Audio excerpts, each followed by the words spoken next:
Welcome to Classic Comedy of Old Time Radio. I'm your host, Ron Eckelbarger. Merry Christmas and Happy Hanukkah to those who are just finishing that celebration. Today's Life of Riley is a Christmas-themed show. We are skipping over a few episodes so we can air this episode about the same time of year it would have been aired 73 years ago. Now, don't worry, we'll go back and pick up the skipped episodes. This episode is number 180 of The Life of Riley, and it is entitled The Rileys' First Christmas. Today's show originally aired on December 20th, 1947.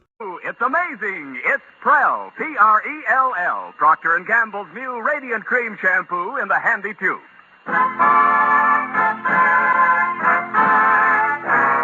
Prell brings you The Life of Riley.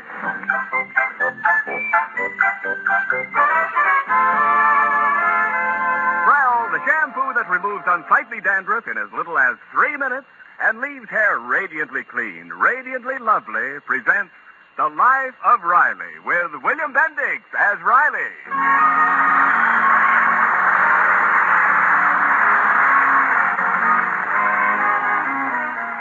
Well, Christmas will be here in a few days, and Chester A. Riley is in a jovial pre-holiday mood. As we look in on him, he's gleefully outlining his plans for the big day to Babs and Junior. Yes, sir, kids, it'll be a great day. And afterwards, we'll eat a big Christmas dinner, and then we'll go visiting. We'll visit all our friends who gave us presents and thank them, and then we'll visit those who didn't give us presents and give them their last chance to come through. There's nothing like Christmas, kids? Aw, Pop, do we have to go through the same old routine every year? And well, just what do you mean by that remark? Well, nothing, only... Well, can't we go away somewhere over Christmas? Go away? Leave our home on Christmas? Well, why not, Daddy? We could go to Lake Arrowhead. They're skiing and... I'm shocked. I'm speechless. Well, what's the matter now, dear? Hey, you know what they're saying, those children of yours? Oh, now they're my children. They want to go away for Christmas. Leave our home. That's the thanks I get for giving birth to them. Oh, now they're your children. Well, they're just talking. Jeepers, Daddy, you'd think we said something horrible. Yeah, some gratitude. I work like a dog, day in, day out, slaving to provide a nice home for you kids. The least you could do for me is to spend Christmas in here, in the home I bought for you. Pop, you don't own this house. Well, all right, don't do it for me. Do it for the Bank of America. Oh, now, Riley, they didn't mean any harm. Okay, but believe me, it hurts to think my own kids don't appreciate their home. But we do, Daddy, honestly. The home that I created with working and planning.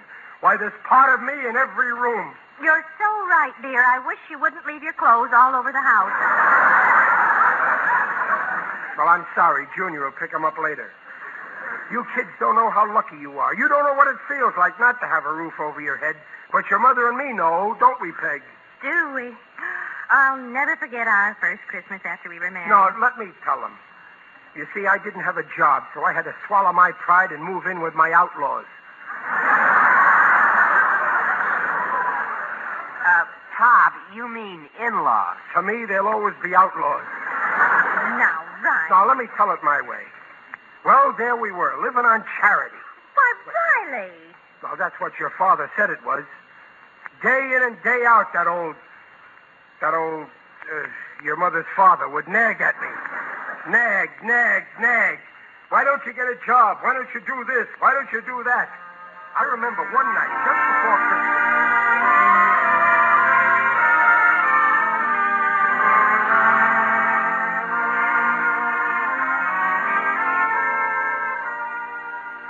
Supper ready, Peggy? Well, yes, Papa, but Chester isn't home yet. I don't see why I have to go hungry just because that good-for-nothing husband of yours... Papa, please, don't start that again. When is that Chisler going to get a job? Well, give him a chance. He's looking for one. You're not being fair to Chester. Fair? He doesn't want to work. Yesterday I talked to Harry Arkin. They're offering him a job at Coney Island. Why did he turn it down? Well, I made him. I won't have people throwing baseballs at my husband's head.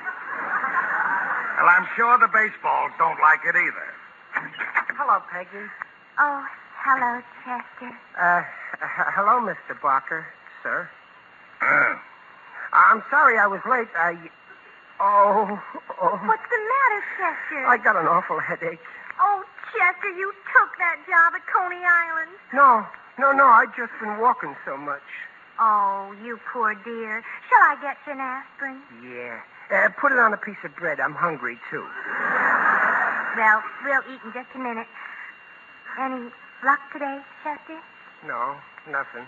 But maybe there'll be something in the want ads tonight. I'll just take a look and... may I look at your paper, Mr. Barker? Thank you.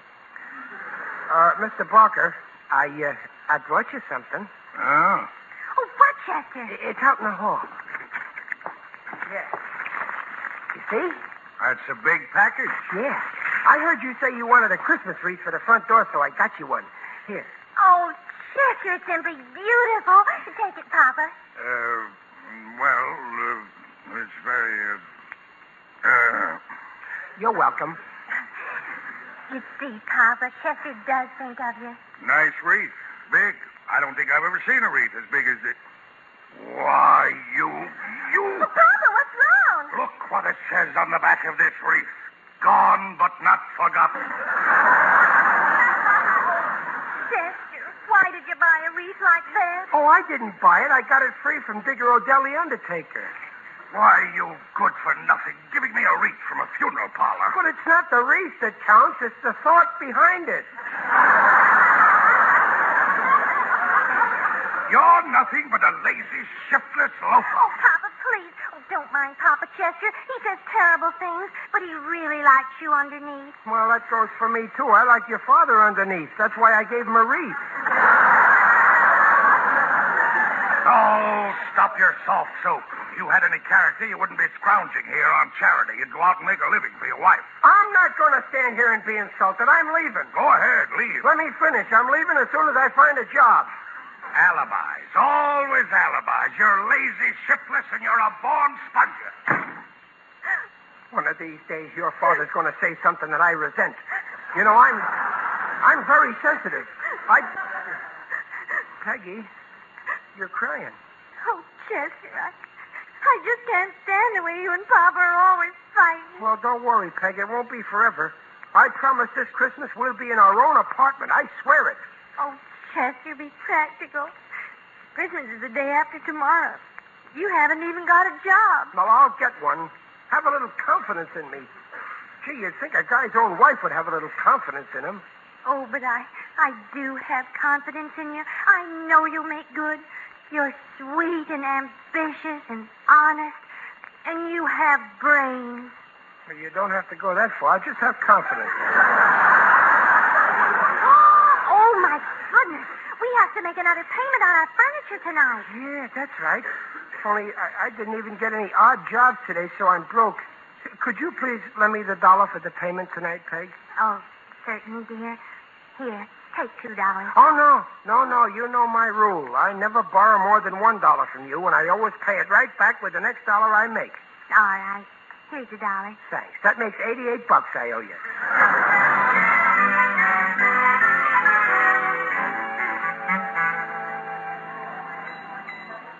Well, here's this week's dollar, Mr. Strauss. Yes, thank you. And here's your receipt, Mr. Riley. Is our furniture still in the showroom? Yes, still there. But, Mr. Riley, you've been looking at it for 88 weeks.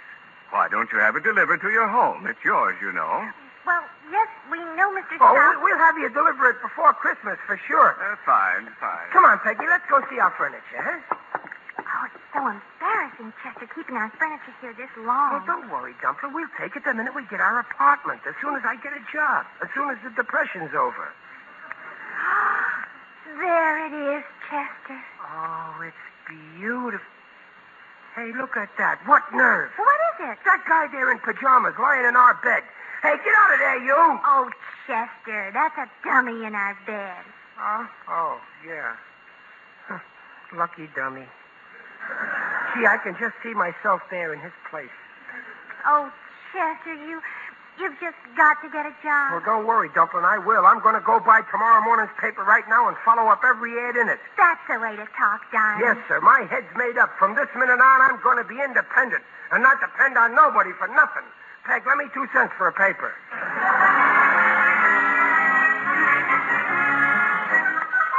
I just got to get a job. Oh, here we are. Bookkeeper, cook. I can't cook. Model wanted. Must have beautiful figure, size 36 hips. Parisian Corset Company. Just my luck. I got 38 hips. Oh, this is her female. Oh, here we are. Male. Barber, chauffeur. Business executive will pay very high salary to expert driver. Apply Hotel Smedley, room 203, high salary. Oh, boy, that's for me.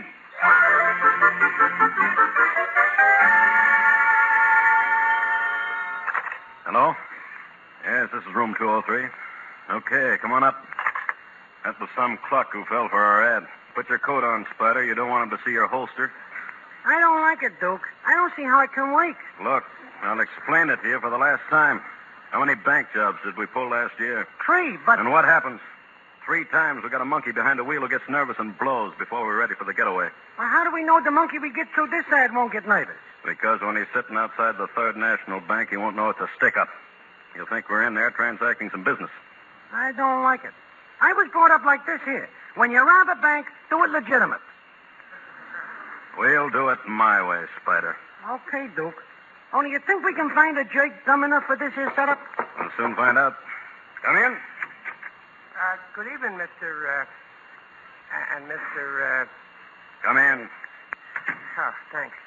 Is the job still open? Yes, it's still open. Sit down, Mr. Riley. Chester Riley. Are you a good driver, Riley? Oh, yeah, you bet. Just the man you'll need. I never go more than 20 miles an hour. Well, on this job, you might have to. You see, sometimes we have to go places in a hurry for business reasons. Oh, well, I can speed, too. What business are you in, kind sir, if I might be so crude? Finance, banking, you might say. Oh, banking. I know all about the bunkers and the fiscal fiduciary. What? Fiscal fiduciary? I like the way this man talks. Yeah, just the type we've been hoping for. Riley, the job's yours. Oh, thanks.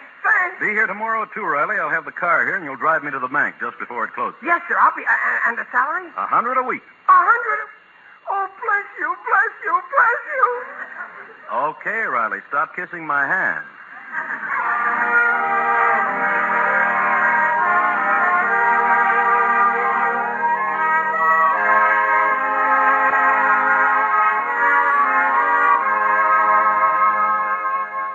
And this is the living room. Well, Peg, how do you like it? Oh, Chester, it's a beautiful apartment. Isn't it lovely, Papa? Oh, I can hardly believe it. Everything happened so fast. Yesterday we didn't have a thing, and now you got a wonderful job. Yeah, and what a job. 100 smackers a week. And we got this gorgeous apartment, and we'll have our furniture this afternoon. Yeah. Well, Papa, you ought to apologize for all those mean things you said to Chester. I accept your apology. Now, Papa, you apologize right. Well, I'm sorry. I guess I was wrong about you. Looks like you're going to make good after all, son. Son? Peg, did you hear? He called me son. Oh, Papa! Well, I've got to get down to my office now. You too, I suppose. That's just it. Oh, no, not me. Not until 2 this afternoon. Banker's hours, you know. Well, I better run along. Goodbye, Papa. Goodbye. Oh, here's your paper, son. Thanks, Papa, darling. Oh, Chester, that's not our paper. Well, yes, it is. I told the boy to start delivering. I want to get domesticated fast. Oh, it'll be wonderful from now on. Yeah. Every night I'll come home from work and I'll flop down in my lounge chair by the fireplace here.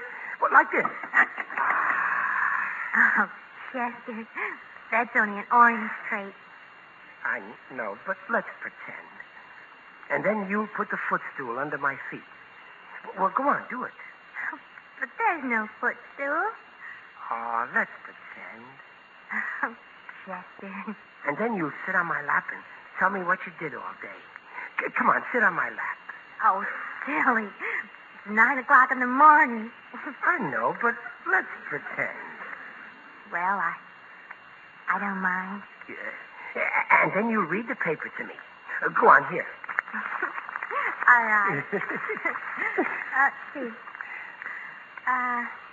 Listen to this. Huh? Police nab notorious bandits in hotel room.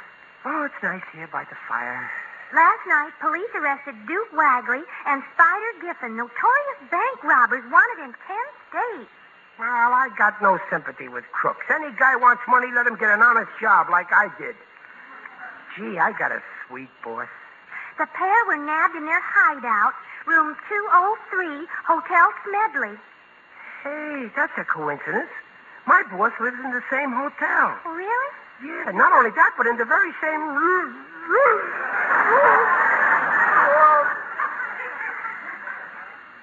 Hey, would you mind very much if we were no better off than we were last night? Oh, but we are better off. Let's pretend. Now be quiet and let me finish reading this. No, don't read anymore. Read something else. Oh, all right. What? Read the word ad. Oh, Maggie!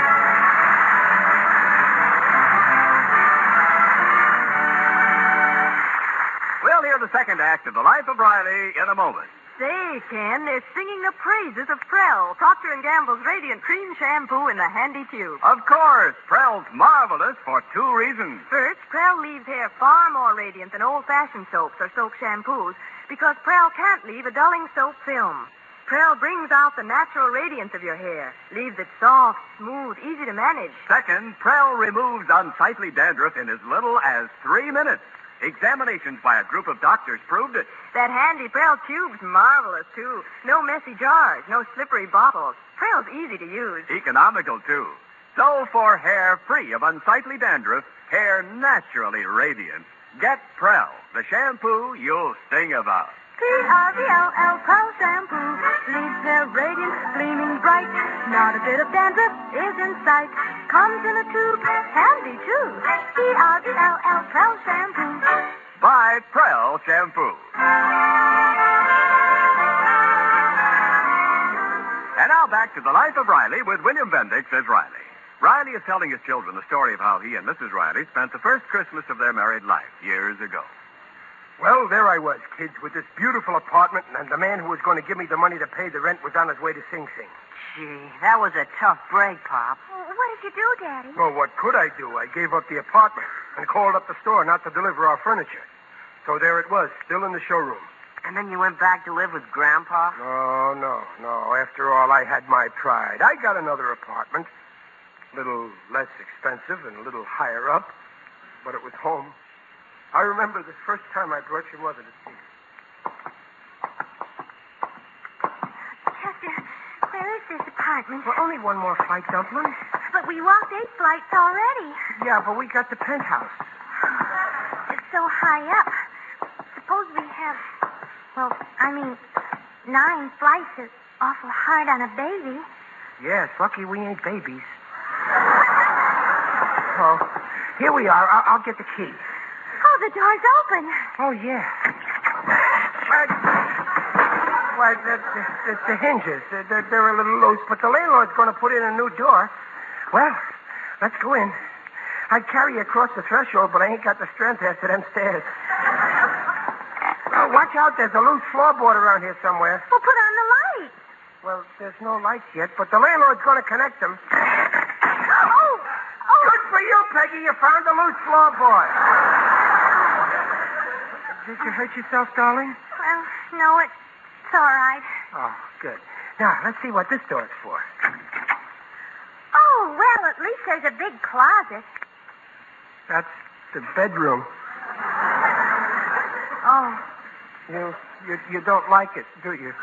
well, I guess it'll be all right, but won't it be a little cold here? Oh, that's no problem. We'll be as warm as toast in here as soon as the landlord puts in a heater.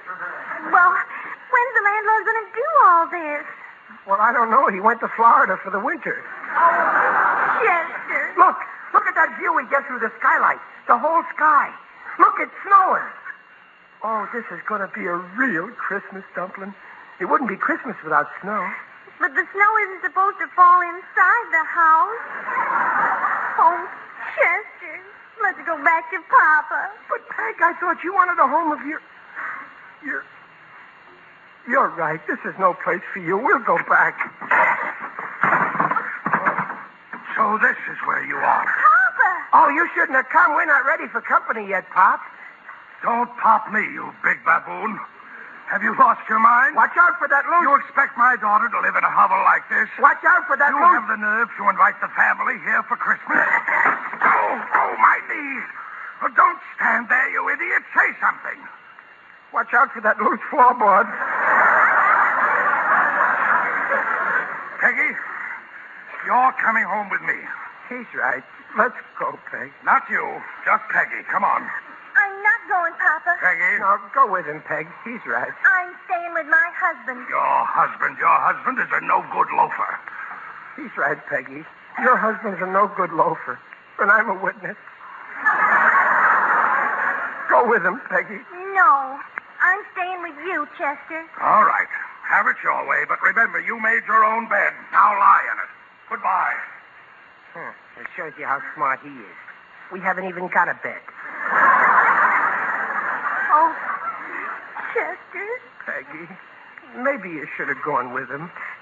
Oh, no, I don't mind being here. With you. Oh, I don't mind either. With you. I like it here. I like it, too. We'll be happy. Well, sure. Sure we'll be happy. But don't cry, Peggy. If there's one thing I can't stand, it's a woman who cries.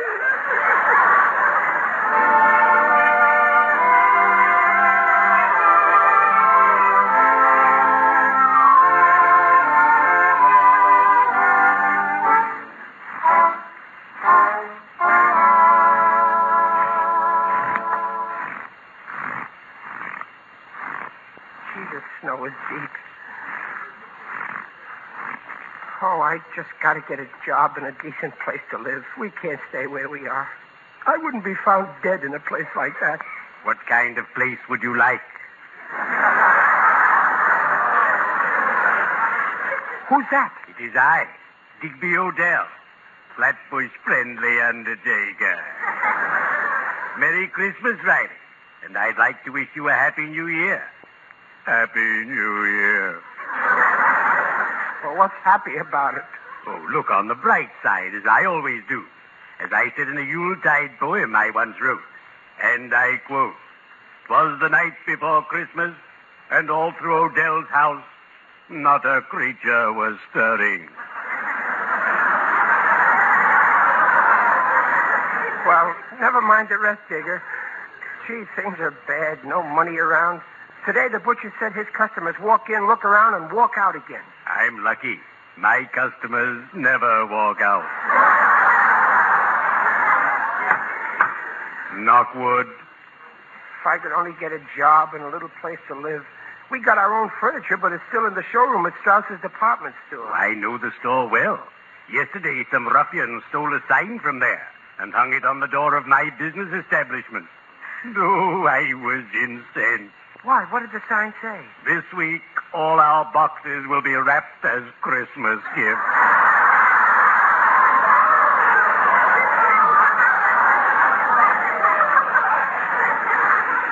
Digger, I'm licked. What's the use of going on? Oh, never lose hope. As we often say in our profession, there's life in the old boy yet. Oh, gee, Digger, if you could only think of something. Eureka! I have it.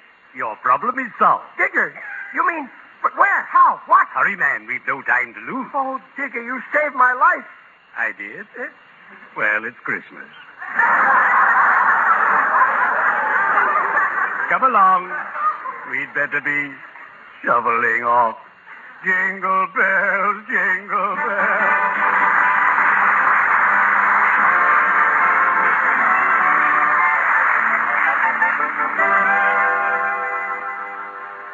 Well, Peg, in another few minutes it'll be midnight and Christmas. Are you happy? Oh, yes, Chester. Come on, sit down here beside me on the sofa. On our sofa. Yeah, on our sofa. Every horsehair belongs to us. Gee, it's like a miracle, thanks to Digger Odell. If he hadn't have got me that swell job... Just think, an hour ago we were freezing in that awful apartment, and look where we are now. It's like a fairy tale. Yeah, and good old Digger is my fairy godmother. You know, like in Cinderella. It's just as if he touched my head with his magic wand and turned it into a pumpkin. Oh, I'm glad you're happy, dear. Well, why shouldn't I be? I made good my promise, didn't I? I said we'd spend this Christmas alone. And here we are. Yes. Without Papa. Yeah, that's the best part. Well, it's late. Time for sleepy. Bye. Oh, I'm so tired. Oh. Well, your night shirt's over there. Oh, I can't go to sleep now. I'll lose my job. Oh, yes. I forgot you're the night watchman in this department store. Yeah. I'll wake you at 8. We gotta be out of this showroom by 9. Merry Christmas, Dumplin'. Merry Christmas, sweetheart.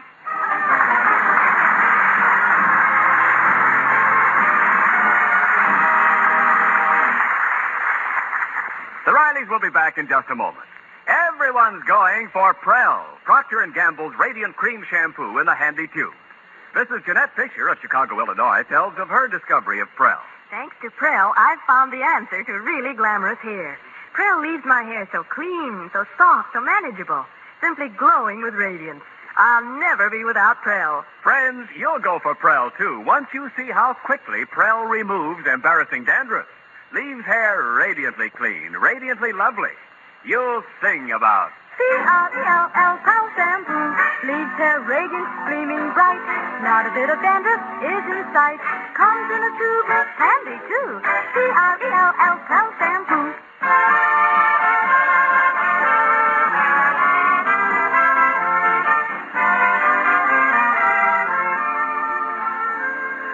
Well, that's the story, Junior. Your mother and me spent our first Christmas Eve all alone in a department store. Gosh. Well, you weren't in the window, were you?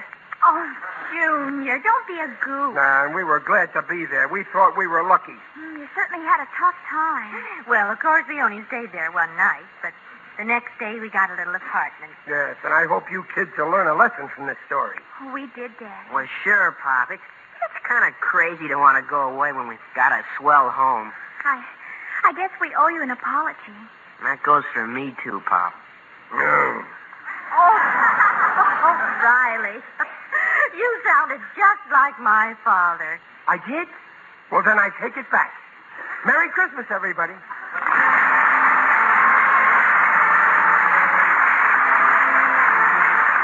Procter & Gamble invites you to join us again next week to hear The Life of Riley with William Bendix as Riley. The script is by Alan Lipscott and Reuben Schiff. Mrs. Riley is Paula Winslow. Digger Odell is John Brown. The Life of Riley is produced and directed by Irving Brecker.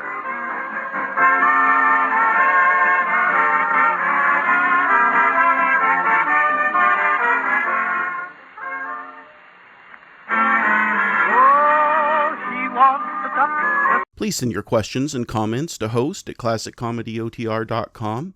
Come back next Friday for another episode of The Life of Riley, and check in on Monday for the next installment of The Bickersons. Please go to our website, classiccomedyotr.com, and consider giving the show a Christmas present through a donation by clicking on the donate button or by becoming a patron and supporting our show on a regular basis. Either way, thank you.